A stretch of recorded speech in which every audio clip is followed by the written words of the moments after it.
मन तरपत हरि दर्शन को. ವಿದ್ಯಾಬಾಲನ್ ಅವ್ರ ತಾಯಿ, ಅವ್ರ ಅಕ್ಕ, ಅವ್ರ ಅಕ್ಕನ ಮಕ್ಕಳು ಸ್ಟೂಡಿಯೋಸ್ ಆಸಕ್ತಿಯಿಂದ ಕಲಿತಾರೆ. Online offline? ಆಫ್ಲೈನ್. ವಿವೇಕ್ ಒಬ್ರಾಯ್ ತಂದೆ ಒಂದು 6 ತಿಂಗಳು ಕಲ್ತರು. ಸುರೇಶ್ ಒಬ್ರಾಯ್ ಅವರು ಹೈಸ್ಕೂಲ್ ಮುಗಿಯೋದ್ರೊಳಗೆ ನನಗೆ ಒಬ್ಬ ಗಾಯಕ ಪಟ್ಟ ಬರೋ ಹಂಗೆ ಮಾಡಿದ್ದವರು ಗದಗೆಯ ಸ್ವಾಮಿ ಅಂತ. ಶಿವಮೊಗ್ಗ ನಮ್ಗೆ ಬೇಸ್ ಕೊಟ್ಟಿದೆ ಸರ್, ಫೌಂಡೇಶನ್. ನಾವು ಏನಿದ್ರು ಇವತ್ತು ನಮ್ಮ ಫೌಂಡೇಶನ್ ಇಲ್ಲೇ.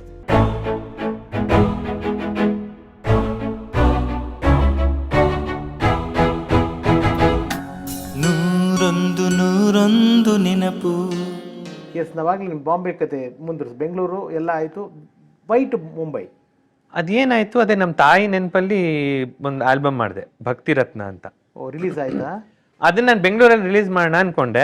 ಕಪ್ಪಣ್ಣ ಅಂಕಲಿಗೆ ಕೇಳಿದೆ, ಅಂಕಲ್ ಈ ಥರ ರಿಲೀಸ್ ಮಾಡ್ತಾರೆ. ತುಂಬ ನಾನು ಅವ್ರನ್ನ ನೆನೆಸ್ಬೇಕು, ನನಗೆ ತುಂಬ ಸಹಾಯ ಮಾಡಿದ್ದಾರೆ. ಇವಾಗ್ಲೂ ತುಂಬಾ ನನಗೆ ಭಾಳ ಪ್ರೀತಿ ವಿಶ್ವಾಸ. ಸೊ ಕಪ್ಪಣ್ಣ ಅಂಕಲಿಗೆ ಫೋನ್ ಮಾಡಿದೆ, ಹೀಗೆ ಒಂದು ಆಲ್ಬಮ್ ಅಮ್ಮನ ನೆನಪಲ್ಲಿ ಮಾಡಿದ್ದೀನಿ, ರಿಲೀಸ್ ಮಾಡಬೇಕು ಅಂತ. ಡೇಟ್ ಯಾವುದಪ್ಪ ಅಂತ. ಡೇಟ್ ಯಾವುದು ಅಂತ ಕೇಳಿದ್ರು. ನಾನು ಸೆಪ್ಟೆಂಬರ್ 18. ಹೌದೇನೋ? ಹಾಂ, ಬಾಂಬೆಲಿದ್ದೀನಿ. ಯಾಕೆ ದುಡ್ಡು ಖರ್ಚು ಮಾಡ್ತೀಯಾ, ಬಂದ್ಬಿಡು ಅಲ್ಲೇ ರಿಲೀಸ್ ಮಾಡೋಣ ಅಂತ ಕರೆದ್ರು.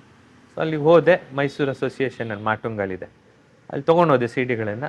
ನನ್ನ ಫ್ರೆಂಡ್ ಅಲ್ಲಿದ್ಲು ಲಕ್ಷ್ಮಿ ಅಂತ, ಅವಳು ಪಾಪ ಸೇಲ್ ಮಾಡೋಕ್ಕೆ ಹೆಲ್ಪ್ ಮಾಡು. ಆಮೇಲೆ TN ಸೀತಾರಾಮ್ ಅಂಕಲ್ ಬಂದಿದ್ರು.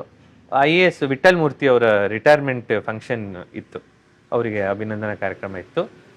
ಅಲ್ಲಿ ಒಬ್ಬರು ಅನ್ಸೂಯ ವಾಸ ಅಂತ, ನಾವೊಂದು 6-7 ಜನ ಸಿಂಗರ್ ಇದ್ವಿ.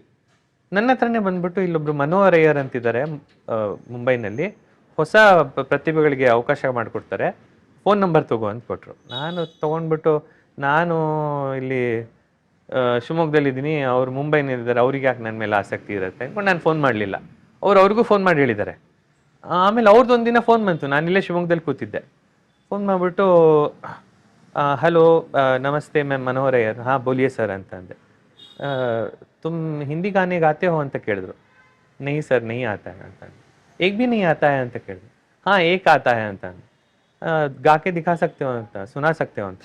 ಅದಕ್ಕೆ ನಾನು ಹೇಳಿದೆ, ಯಾವುದದು, ಮನ ತರಪತ್ ಹರಿ ದರ್ಶನ ಕೋ ಆಜ್ मोहे तुम बेन बिगरे सगरे काज. ओ बिनती करत हूँ रखियो लाज. मन तरपत हरि दर्शन को आज ಅಂತ ಫೋನಲ್ಲಿ ಹಾಡು ಹೇಳಿದೆ. ಆಮೇಲೆ ಅವ್ರು ಇದೇ ರಾಗದ್ದು ಒಂದು ಹಾಡು ಕೊಟ್ಟರು ನನಗೆ. ಫ್ರೀ ಇದ್ದೆ, ಕೆಲಸ ಬಿಟ್ಟಿದ್ದೆ ಅವಾಗ. ಹಾಡು ಕಲಿತೆ. ಅದು ಈ ಹಾಡನ್ನ ಬೆಳಗಿಂದ ಸಂಜೆಗೆ ಒಂದು ತನಕ 30 ಜನಕ್ಕೆ ಹಾಡಿದ್ದೀನಿ ಫೋನ್ನಲ್ಲಿ. ಅವರು ಇವಾಗ ಪಾರ್ಥಸಾರಥಿ करके एक फोन करेंगे, उनके लिए सुनाओगे, अभी आलोक करके फोन करेंगे, उनको सुनाएंगे ಅಂತ ಕೇಳಿ ಕೇಳಿ अखियन संग अखियां लागी आज, झूमे बार बार मेरे मन में प्यार, नित ऐसा तो मौसम आए ना, अखियन संग अखियां लागी आज. ಈ ಹಾಡನ್ನ ಒಂದು ಹಾಡು ಒಂದು ಕಾರ್ಯಕ್ರಮಕ್ಕೆ ಕೊಟ್ಟರು. ಎಲ್ಲರದು ಒಂದು 3 ಕಾರ್ಯಕ್ರಮ ಆಯಿತು. ಆಮೇಲೆ ಇನ್ನು 5 ಕಾರ್ಯಕ್ರಮ ಇನ್ನೊಂದಷ್ಟು ಹಾಡುಗಳು ಕೊಟ್ಟರು. ಒಳ್ಳೆ ಶಾಸ್ತ್ರೀಯ ಸಂಗೀತ ಆಧಾರಿತ ಹಿಂದಿ ಹಾಡುಗಳ ಕಾರ್ಯಕ್ರಮ ಅವ್ರು ನಡೆಸ್ತಾ ಇದ್ರು. ಸೊ ಅದೆಲ್ಲ ಆದಮೇಲೆ, ನಿನಗೆ ಚೆನ್ನಾಗಿದೆ, ವಾಯ್ಸ್ ಚೆನ್ನಾಗಿದೆ, ನೀನು ಮುಂಬೈಗೆ ಶಿಫ್ಟ್ ಆಗೋ ಅಂತ ಅಂದರು. ನಮ್ಮಪ್ಪ ಹೇಳಿದ್ರು, ಅದೇ ಹೇಳಿದ್ನ ನಾವಾಗಲೇ, ಟಾಮ್ ಆಲ್ಟರ್ ಅವ್ರಿಗೆ ಹೇಳಿದರು, ತೂ ಘೋಡಾ ಬಿ ಚಲಾತಾ ಹೈ, ಡೈಲಾಗ್ ಬಿ ಬೋಲ್ ಲೇತಾ ಹೈ ಸಾತ್ ಮೇ, ತು ಮುಂಬೈ ಆಜಾ ಅಂತ ಕರೆದಿದ್ರು. ಅವಾಗ ಅವ್ರಿಗೆ ಇಲ್ಲಿ ಬಿಸ್ನೆಸ್ ಎಲ್ಲ ನೋಡ್ಕೋಬೇಕಿತ್ತಲ್ಲ, ಹೋಗೋಕ್ಕಾಗಲಿಲ್ಲ. ಒಳ್ಳೆ ಅವಕಾಶ, ಹೋಗೋಣ ಅಂತ ಅಂದ್ಕೊಂಡೆ. ಆಮೇಲೆ ನಮ್ಮ ಅಣ್ಣಂಗೆ ಫೋನ್ ಮಾಡಿದೆ, ಹಿಂಗೆ ಹೇಳ್ತಾ ಇದ್ದಾರಪ್ಪ ಮುಂಬೈಗೆ ಬಾ ಅಂತ, ಏನು ಮಾಡೋದು ಗೊತ್ತಾಗ್ತಾ ಇಲ್ಲ ಅಂತ ಅಂದೆ. ಆಮೇಲೆ ಅವ್ರ ಫ್ರೆಂಡ್ ಒಬ್ರು ಅಡ್ವಾನ್ಸ್ ಇಲ್ಲದೆ ಮನೆ ಬಾಡಿಗೆ ಕೊಡೋಕ್ಕೆ ಮುಂದೆ ಬಂದರು. ಹೀಗಿದೆ ಅಂತ ಹೇಳ್ದೆ. ಹಾಗೆಲ್ಲ ಯಾರಿಗೂ ಸಿಗಲ್ಲಪ್ಪ ಅವಕಾಶ, ಹೋಗು ನೋಡ್ಕೊಳ್ಳೋಣ ಆಮೇಲೆ ಏನಾಗತ್ತೆ ನೋಡೋಣ ಅಂತ ನಮ್ಮಣ್ಣ ಸಪೋರ್ಟ್ ಮಾಡಿದ್ರು. ಹಾಗೆ ಹೋದೆ. ಆಮೇಲೆ ನಾನು ಈ ಥರ ಬ್ರ್ಯಾಂಡ್ ಆಗ್ಬಿಡ್ತೀವಲ್ಲ, ಆಮೇಲೆ ಜೂನಿಯರ್ ರಫಿ ಅದು ಇಷ್ಟ ಇರಲಿಲ್ಲ. ಸಂಗೀತ ಪಾಠಗಳನ್ನು ಮಾಡಕ್ಕೆ ಶುರು ಮಾಡಿದೆ. ಸುಮಾರು ಜನ ಕಲಿತಾರೆ ಇವಾಗ ಅಲ್ಲಿ. ಈಗ ನೀವು ಪ್ರೆಸೆಂಟ್ ಅಲ್ಲಿ ಸಂಗೀತ ಪಾಠಗಳು ಹೇಳ್ಕೊಡ್ತಾ ಇದ್ದೀರಾ? ಹಾ, ದೊಡ್ಡವ್ರಿಗೂ ಹೇಳ್ಕೊಡ್ತೀನಿ, ಸಣ್ಣವ್ರಿಗೂ ಹೇಳ್ಕೊಡ್ತೀನಿ. ಆನ್ಲೈನಾ ಆಫ್ಲೈನಾ? ಇಲ್ಲ, ನನ್ನ ಹತ್ರ ಅವರು ಅಜಿತ್ ಅಂಧಾರೆ ಅಂತಿದ್ದಾರೆ. ಅವರು ವಯೋಕಾಮ್ 18 COO ಆಗಿದ್ರು. ಇವಾಗ್ಲೂ ಸಿನಿಮಾಗಳು ಮಾಡ್ತಾರೆ. ಇವಾಗ ಮಹಾಭಾರತ್ ಅಂತ ಒಂದು, ಕುರುಕ್ಷೇತ್ರ ಅಂತ ನೆಟ್ಫ್ಲಿಕ್ಸ್ ಅಲ್ಲಿ ಬಂತು, ಅದು ಅವರೇ ಮಾಡಿದ್ದು. ಜಾಲಿ LLB 3 ಅಕ್ಷಯ್ ಕುಮಾರ್, ಅದು ಅವರೇ ಪ್ರೊಡ್ಯೂಸರು. ಪದ್ಮಾವತ್ ಆಗಿರ್ಬೋದು, ಭಾಗ್ ಮಿಲ್ಕಾ ಭಾಗು, ಎಲ್ಲ ದೊಡ್ಡ ದೊಡ್ಡ ಸಿನಿಮಾಗಳು ಪ್ರೊಡ್ಯೂಸ್ ಮಾಡ್ತಾರೆ. ಅವರು ಕಲಿಸ್ತೀನಿ. ವಿದ್ಯಾಬಾಲನ್ ಅವ್ರ ತಾಯಿ, ಅವ್ರ ಅಕ್ಕ, ಅವ್ರ ಅಕ್ಕನ ಮಕ್ಕಳು, ಅವರೆಲ್ಲ ಅವರೆಲ್ಲ ಸ್ಟೂಡಿಯೋಸ್. ನೀವು ಆಸಕ್ತಿಯಿಂದ ಕಲಿತಾರೆ. Online offline? ಆಫ್ಲೈನ್. ಮನೆಗೆ ಹೋಗಿ ಪಾಠ ಮಾಡ್ತೀನಿ, ಕೆಲಸ ಮನೆಗೆ ಬರ್ತಾರೆ. ವಿವೇಕ್ ಒಬ್ರಾಯ್ ತಂದೆ ಒಂದು 6 ತಿಂಗಳು ಕಲ್ತರು. ಸುರೇಶ್ ಒಬ್ರಾಯ್ ಅವರು ಒಳ್ಳೆ ಆಸಕ್ತಿ ಅವ್ರಿಗೂ. ನಂದಿತಾ ದಾಸ್ ಇದಾರಲ್ಲ, ಆರ್ಟಿಸ್ಟ್ ಆಕ್ಟರ್, ಅವರು ಒಂದು 4-5 ತಿಂಗಳು ಕಲ್ತರು. ಹೀಗೆ ರಮಾನಂದ್ ಸಾಗರ್ ಅವ್ರ ಫ್ಯಾಮಿಲಿ ಎಲ್ಲ ತುಂಬಾ ಪರಿಚಯ ನನಗೆ. ರಾಮಾಯಣ ಹಾ, ಅವ್ರ ಪ್ರೇಮ್ ಸಾಗರ್ ಅವರ ಮೊಮ್ಮಗಳು ಮರಿಮಗಳು ಎಲ್ಲ ನನ್ನ ಹತ್ರ ಕಲಿತಾರೆ. ತುಂಬಾ ನಮ್ಮ ಗುರುಗಳು ಬಂದಿದ್ರು, ವೆಂಕಟೇಶ್ ಕುಮಾರ್ ಸರ್ ಅವರು. ಮತ್ತೆ ಹೇಗಿದ್ದೀಪಾ ಅಂತ ಕೇಳಿದ್ರು. ಎಲ್ಲ ಚಲೋ ಮಂದಿ ಸಿಕ್ಕಾರಿ ಸರ್, ಪಾಠ ಮಾಡ್ತೀನಿ ಅಂತಂದು. ಮತ್ತೆ ಚಲೋದವ್ರಿಗೆ ಚಲೋನೇ ಸಿಗ್ತಾರೆ ಹೇಳ ಅಂತ ಅಂದ್ರು. ಹಂಗಾಗಿ ಧಾರವಾಡ ಆಗಿರ್ಬೋದು, ಮುಂಬೈ ಆಗಿರ್ಬೋದು, ಯಾರು ಪರಿಚಯ ಇಲ್ಲದೆ ಹೋಗಿರೋಂಥ ಊರುಗಳು ಚೆನ್ನಾಗಿ ನನ್ನನ್ನ ನೋಡ್ಕೊಂಡಿದ್ದಾರೆ.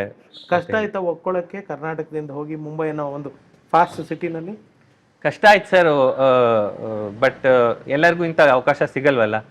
ಸಿಕ್ಕಾಗ ನಾನು ತುಂಬಾ ಅನ್ಕೊಂಡೆ ವಾಪಸ್ ಹೋಗ್ಬಿಡೋಣ ಅಂತ. ಆದ್ರೆ ಈ ತರ ಅವಕಾಶ ಎಲ್ಲರಿಗೂ ಸಿಗಲ್ವಲ್ಲ, ಸಿಕ್ಕಾಗ ಬಿಡಬಾರ್ದು ಅಂತ. ಅಡಿಗೆ, ಊಟ, ತಿಂಡಿ ಎಲ್ಲ ನೀವೇ ಮಾಡ್ಕೋತೀರಾ? ಅಡುಗೆ ಅಲ್ಲಿ ಈಗ ಅಡುಗೆ ಅವ್ರು ಇದ್ದಾರೆ ಒಂದು 3 ವರ್ಷದಿಂದ. ಬಟ್ ಮುಂಬೈನಲ್ಲಿ ಗೊತ್ತಲ್ಲ, ವಡಾಪಾವ್. ಓಕೆ, ಅಲ್ಲ ನಮ್ಮ ಊಟ. ನಾನು ಒಂಥರ, ನಮ್ಮಪ್ಪ ಅದೇ ನನ್ನ ಸರ್ವೈವರ್ ಆಗಿ ರೆಡಿ ಮಾಡ್ಬಿಟ್ಟಿದ್ರು. ಇಲ್ಲೂ ನಾನು ಎಲ್ಲ ಕಡೆ, ಎಲ್ಲ ಫ್ರೆಂಡ್ಸ್ ಮನೆಯಲ್ಲಿ, ಗಣೇಶ್ ಕ್ಯಾಂಟೀನು, ಎಲ್ಲ ಕಡೆ ಒಂಥರ ಅಡ್ಜಸ್ಟ್ ಆಗ್ಬಿಡ್ತೀನಿ ನಾನು. ಸರ್ವಧರ್ಮಗಳ ಸಹಾಯಕ. ನೀವು ಕುಕ್ ಮಾಡ್ತೀರಾ ಸರ್? ದೀಪಕ್ ಸರ್ ಕುಕಿಂಗ್ ಬರುತ್ತಾ? ಮಾಡ್ತೀರಾ? ಏನಿಷ್ಟ ನಿಮ್ಮಣ್ಣ ಕುಕ್ ಮಾಡೋದು?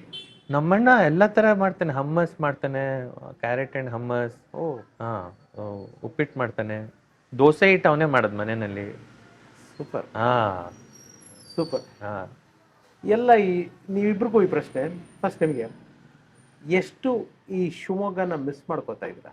ನಮ್ಮ ಊರನ್ನ, ನೀವು ಹುಟ್ಟಿ ಬೆಳೆದಿದ್ದ ಊರು, ಜನ, ಮಾತು, ಮನೆ, ಎಷ್ಟು ಮಿಸ್ ಮಾಡ್ಕೊತಾ ಇದ್ದೀರಾ? ಮಿಸ್ ಮಾಡೋಕ್ಕಿಂತ ಜಾಸ್ತಿ ಬಂದಾಗ ನಮ್ಮೂರು, ಆ ಒಂದು ಫೀಲಿಂಗ್ ಇದೆಯಲ್ಲ, ಹೆಮ್ಮೆ ಇದೆ, ಫೀಲಿಂಗ್ ಇದೆ ನಮ್ಮೂರು ಅನ್ನೋದು. ಬಂದರೆ ನಡ್ಕೊಂಡು ಓಡಾಡ್ತೀನಿ. ಪ್ರತಿ ಹೆಜ್ಜೆಗೂ ಒಬ್ಬರು ಸಿಗ್ತಾರೆ, ಪ್ರತಿ ಹೆಜ್ಜೆಗೂ ಯಾರೋ ಒಬ್ಬರು ಸಿಗ್ತಾರೆ, ಮಾತಾಡಿಸ್ತೀನಿ. ಮತ್ತೆ 20 ವರ್ಷ ಹಿಂದೆ ಹೋಗ್ತೀವಿ. ನೆನಪುಗಳು, ಮತ್ತೆ ಸವಿ ನೆನಪುಗಳು, ಏನಿಲ್ಲ ಅಂತಂದರು ಮರಿಕಾಗಲ್ಲ. ಬಟ್ ಹೇಳ್ದಂಗೆ ಊರು ದೊಡ್ಡದಾಗತ್ತೆ, ಬೆಳೆಯತ್ತೆ. ಜನ ಪ್ರತಿ ಸತಿ ಬಂದಾಗ ಇರಲ್ಲ, ಆ ಒಂದು ಕೊರತೆ ಕಾಣುತ್ತೆ. But the show must go on, we have to move on. ನೀವೇನು ಹೇಳ್ತೀರಾ? ಅದೇ ಸರ್, ಒಂದು 10 ಹೆಜ್ಜೆಗೆ 5 ಜನ ಸಿಗ್ತಾರೆ, ಪ್ರೀತಿ ವಿಶ್ವಾಸ ತೋರಿಸ್ತಾರೆ. ಒಂದು ಶಾರ್ಟ್ ರೈನ್ಫಾಲ್ ಆಗತ್ತೆ, ಹಳೇದೆಲ್ಲ ಜ್ಞಾಪಕಕ್ಕೆ ಬರುತ್ತೆ.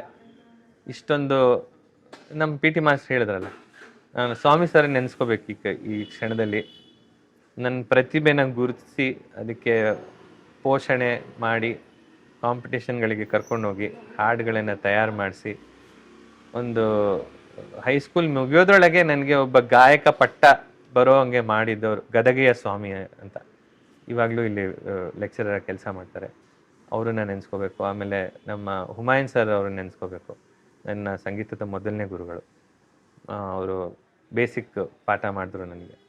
ಆಮೇಲೆ ಧಾರವಾಡದಲ್ಲೂ ನಾನು ಪಂಡಿತ್ ಚಂದ್ರಶೇಖರ್ ಪುರಾಣಿಕ್ ಮಠ ಅವ್ರ ಹತ್ರ ಹೋಗೋಕ್ಕಿಂತ ಮುಂಚೆ ಅವನು ಅವ್ರಿಗೆ ಫೋನ್ ಮಾಡಿ ಕೇಳಿದೆ, ಭಾಳ ಚಲೋ ಗುರುಗಳವರು, ಅಂಥ ಗುರುಗಳು ಸಿಗೋದಿಲ್ಲ, ಹೋಗಿ ಅವ್ರ ಹತ್ರ ಸೇರ್ಕೊ ಅಂತ ಹೇಳಿದ್ರು. ಸೊ ಶಿವಮೊಗ್ಗ ನಮಗೆ ಬೇಸ್ ಕೊಟ್ಟಿದೆ ಸರ್, ಫೌಂಡೇಶನ್.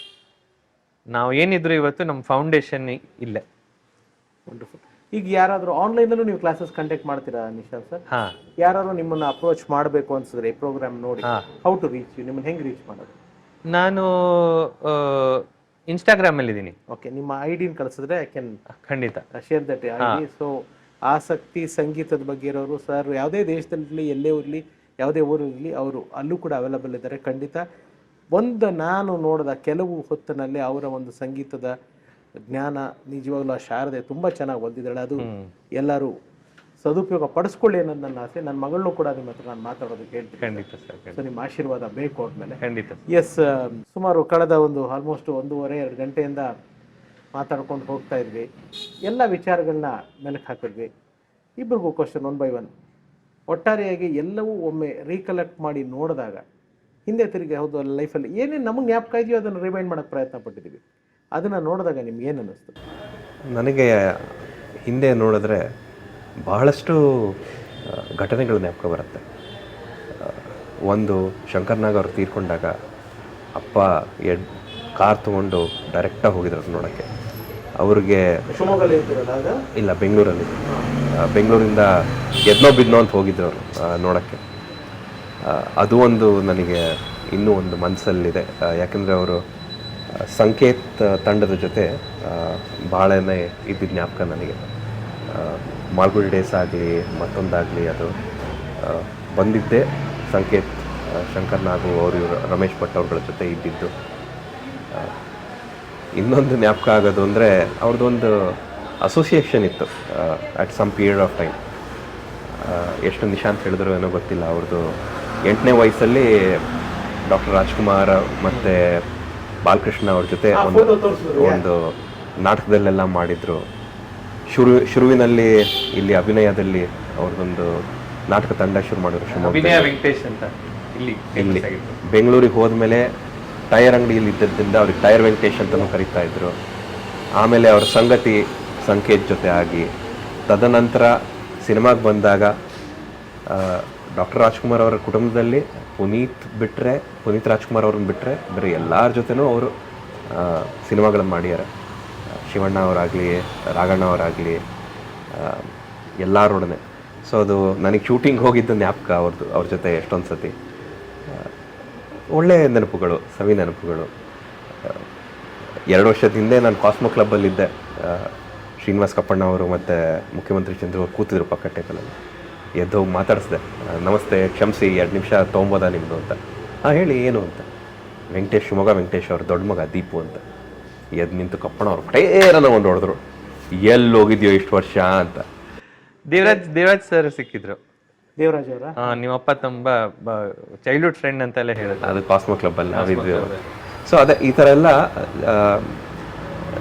ಕಲಾವಿದರು ನೆನೆಸ್ಕೊಂಡಾಗ ಅವರ ಆ ಸಮಯ ಹೆಂಗೆ ಕಾಲ ಕಳೆದಿದ್ದು ಅಂತ ಹೇಳಿದಾಗ. ಹೇಮಂತ್ ಹೆಗಡೆ ಅವರು ಸಿಕ್ಕಿದ್ರು ಅನ್ಸುತ್ತೆ ಹೋಟ್ಲಲ್ಲಿ. ನಿಮ್ಮಪ್ಪ ನಮ್ಮ ಗುರುಗಳಪ್ಪ ಅಂತ ಹೇಳಿದ್ರು. ಮೈಕೋ ಮಂಜು ಅವರು ತುಂಬಾ ನೆನೆಸ್ಕೊಂಡ್ರು. ಬೆನಕ ತಂಡಲ್ಲೂ ಕೆಲಸ ಮಾಡಿದಾರಲ್ಲ, ನಟರಂಗಲ್ಲೂ ಕೆಲಸ ಮಾಡಿದ್ದಾರೆ. MS ಸತ್ಯ ಅವ್ರ ಜೊತೆ, ಶಿವರಾಮ್ ಕಾರಂತ್ರ ಜೊತೆ ತುಂಬಾ ಅವ್ರ ಆ ಕಾಲದಲ್ಲಿ ನಾಗಾಭರಣ ಶೇಷಾದ್ರಿ ಅವರಾಗ್ಲಿ, TN ಸೀತಾರಾಮ್ ಅವರಾಗ್ಲಿ ನಂಗೆ ಇವಾಗ್ಲೂ ಮೆಸೇಜ್ ಮಾಡ್ತಿರ್ತಾರೆ. ಸೀತಾರಾಮ್ ಅಂಕಲ್ ಹೇಗಿದ್ಯಪ್ಪ, ಸ್ವಲ್ಪ ತೋಡಿ ರಾಗ ಕಳಿಸು, ನನ್ನ ಫೇವ್ರೇಟು ಎಲ್ಲ ಸುಮಾರು ರೆಕಾರ್ಡ್ ಮಾಡಿ ಕಳಿಸಿದ್ದೆ. ನನಗೆ ಒಂದು ಅದೇ ಇದೆಲ್ಲ ನೆನೆಸ್ಕೊಂಡ್ರೆ ಅದೊಂದು ಆತ್ಮೀಯತೆ ಆಗಲಿ, ಆ ಬಾಂಧವ್ಯ ಆಗಲಿ ಅವರು ಇಲ್ಲ ಅಂದರು ಅವರ ಸ್ನೇಹಿತರಲ್ಲಿ ರಂಗತಂಡದಲ್ಲಿ ಇನ್ನೂ ಇದೆ. ಯಾರು ಸಿಕ್ಕರು ವೆಂಕಟೇಶನ್ ಮಗ ಅಂದ್ರೆ ಅದೇ ಹಿಂಗೆ ಇಟ್ಕೊಂಡ್ಬಿಟ್ಟು ಒಂದ್ 2 ನಿಮಿಷ ಸುಮ್ಮನೆ ಕಣ್ಣಲ್ಲಿ ಕಣ್ಣಿಟ್ಟು ನೋಡ್ತಾರೆ. ಅವರು ಆ ಥರ ಒಂದು ಸ್ನೇಹ ಎಲ್ಲರ ಜೊತೆ ಇಟ್ಕೊಂಡು ಒಂದು ಬೆಳೆಸ್ಕೊಂಡು ಹೋಗಿದ್ದಾರೆ. ಅದೇ ನಮ್ಗೆ ಇವಾಗ ಸಿಕ್ಕಿರೋ ಆಸ್ತಿ.